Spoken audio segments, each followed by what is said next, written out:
Monroe High School. Saline wins 42-0. Convincing win from the start. First of all, just how do you feel about the way your team is handling the pressure, handling what's getting thrown at them throughout the season? Yeah, I think I talked about it early on, and I think there was a good pressure from the beginning. And so we've been talking about that really since June and July, getting our mindset right, getting our mindset ready for, we know that we're the circle game for our conference. We know we're the circle game for a lot of our opponents throughout the regular season. And I talked about pressure being something that we strive on and pressure that we want to accept, and we want to, I think good pressure is good for our kids, and they've handled it really well. So, big news to me this week. Whoa, wait, you had a baby, right? We did, yeah. My boy, wife girl? we had another little boy. Awesome, Yeah. Congratulations. Thank you. Name? Thank you. Kason. Kason? How do you spell that? Kasen. Kason. Awesome, Yep. cool. He's gonna be chasing you around the field. Oh pretty yeah, soon? we'll have a field full of boys coming up soon. The other news to me was James Rush in a boot. Didn't know anything about it. I knew he was hurt last week, but I didn't realize how strong it was, how big it was. How does this team bounce back from that? You might not feel that in many of these SEC games, but that's going to be a big loss at some point. And Yeah. How do you handle that? Yeah, James, it was an emotional pregame. You get kids that pour their heart and soul into the sport of football, especially as a captain. Pre-game, I'm about to talk to the kids in the locker room, the team, and I noticed James isn't with us. So we did our pre-game actually out on the corner of the field because James couldn't make his way into the locker room, and got a little emotional. I mean, focus on foot timing. Can't replace him. How much? It's hard. Yeah. I mean, you always say next man up, but sometimes that just doesn't do it justice. You hope. Yeah, you got a lot of good guys who are going to step in and do their best and give everything they got, but that's a big loss. Yeah, and your heart feels for him, your heart feels for his family. I met with his dad today. He came to school, and James might not be able to suit up the rest of the season. So we've got something to play for, and I told the team, if you can't find anything to get up for a game, play for number 4. And he'll be a guy that he's been a great leader. He's been somebody that leads by example, his vocal leadership, his play. Like I said, you can't replace him. Yes, we'll have a next man up to be ready to play, but we're playing for him, we're not replacing him. And how big is that? You talk about some of these guys. I call them the Fab Four.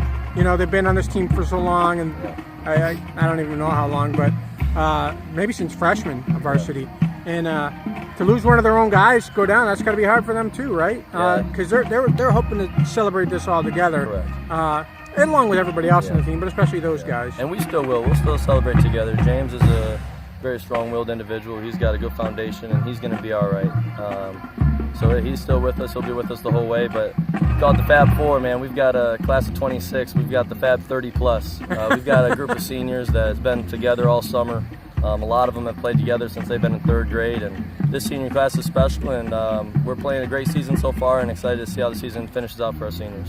One of the guys you're going to be counting on, obviously, is Carson Cherry. And tell me about what he's done for you this season. Didn't really see a lot of it today, but you've seen it in other games. Yeah, Cherry, he's a great running back. He's really, really good, and he was the 1-2 punch that we knew with James, we knew with Cherry. It's a long season, and they're going to be 1A, 1B, and kind of feed off each other. And now it's going to be Carson Cherry in the show, and we'll have a couple backs step up and be able to run a little bit. We saw some JV guys. Hunter Orr, Trey Foster came in. Colton Tusa, senior. He's another kid that I think is going to have a good second half of the season, both at safety and at running back. So we still got some guys. We still got some horses in the race, and we'll be all right. So what's going on with Austin Abbott? I always call him a baddie. Yeah. You know, but Austin Abbott, what's going on with his 4 touchdowns today and the way he's just figured into everything this year? Yeah, and Tommy was, again, hitting the open receiver. Lincoln Keys draws a lot of attention to him, and I felt that they were bracketing Lincoln and putting some 2 over him, and a lot of eyes were him. So when Abbott was coming on underneath routes, whether it was a slant, whether it was a hitch outside here, just throwing to the open guy, and Abbott making a play, and he's a really good receiver. So that's what makes our offense so special, and I don't want to say unique, but our offense does a great job, and Tommy does a good job of distributing the ball to the open guy, not forcing it to a single player. And that makes us, I think, really hard to defend when we can spread it around and have Tommy Carr driving the car. How smooth does he look? He looks like calm and cool, and like nothing's getting to him at all out there. Tommy? Yeah, he had like 13 touchdowns in 6 quarters or something like that. That's him. He's calm, collected. When stuff breaks down and he's got to break the pocket a little bit, it's really special. And it's one of those things as a staff, we're like, it's a wow play, but we're so used to it.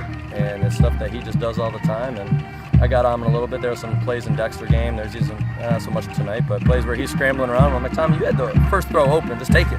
Yeah. But then he just seems like he gets more calm when chaos starts, and that's a really good trait to have in your quarterback. Got to ask you, what was it like, the Dexter game, when you're not there? Biggest game of the year, but you got to do what you got to do your family thing here.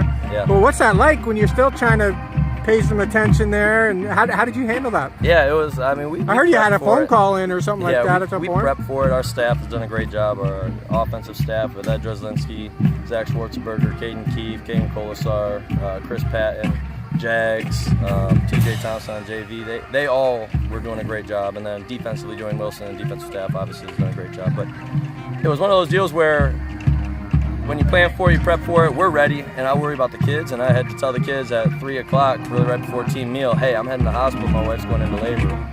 And then when we got to the hospital, we knew the baby probably wasn't coming that night, but it was still dealing with contractions and all that. So my wife and I, we had it live streamed for a little bit, and I found out quickly that NFHS is slightly delayed. So I ended up FaceTime one of our coaches in the booth and said, hey, I'm not going to bug you guys too much. I'm just going to sit back and watch it. And Lexi, she was like, just don't yell. So my one rule first half was not yelling, and obviously that first half, a lot was going wrong for us. So it was hard. Yeah. And then as halftime got closer, she could tell I was getting a little bit like standing up, pacing around the room a little bit, and she goes, do you need to call him? So I ended up giving him a call at halftime, and we talked things over, and we made some really good halftime adjustments. Really, I think just got calm and said, hey, let's just do what we've been doing, do what's on the play sheet. And second half exploded, and we put a lot on Tommy in a good way. I guess. How'd you feel about the way, just in general, how'd you feel about your team when you watch them come back? Yeah, it shows. I mean, it's a full 4-quarter game, and that's where we know at halftime, multiple games, and last year and even this year, like, you're not winning a game at half. You still have 2 more full quarters to play. And they've done a great job, and that's when you saw Isaiah Harris and Allen really take over in the second half. That's where you saw Colton Tusa step up in the second half. Well, you saw Tommy, you could see everybody feeding off the defensive ends there. So, last question, just tonight. How big was it for your second stringers or depth guys to come up with that defensive stop deep in their own zone there? Yeah, and we want shutouts. Right? You talked about pressure earlier, and we talked about that all week. We want to put pressure on our defense to not allow touchdowns. So defensive staff kind of looked over like, hey, we just had a bad snap on a punt.